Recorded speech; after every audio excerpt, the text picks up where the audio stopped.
C'est une habituée du cinquantenaire. Comme d'autres riverains, elle dénonce la multiplication des événements festifs dans le parc. Mais l'annonce de la fermeture totale de cet espace vert, uniquement accessible sur invitation, pour la célébration fin juin des 250 ans de l'indépendance des États-Unis, c'est la fête de trop. Elle lui reste vraiment en travers de la gorge. Fermer ce parc, c'est priver les habitants du quartier de leur espace vert. La notion de privatiser un parc public classé par-dessus le marché me pose réellement des problèmes et je pense pose des problèmes à l'ensemble des citoyens. L'idée est pourtant défendue par le bourgmestre de la ville de Bruxelles.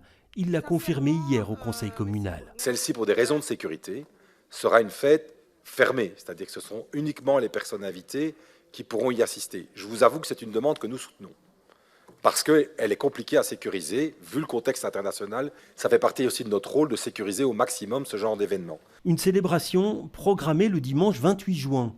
Mais combien de temps le parc du cinquantenaire sera-t-il inaccessible ?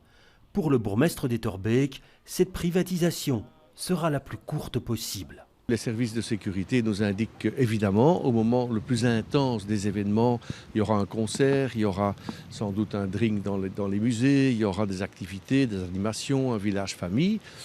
Il faudra assurer la sécurité en fermant au minimum un jour, peut-être 2 jours. Donc ce sera de 1 à 2 jours, mais ce ne sera pas plus, d'après les informations qu'on a reçues. D'autres associations comme Extinction Rébellion demandent aux autorités de refuser l'organisation de l'événement vu le contexte politique aux États-Unis.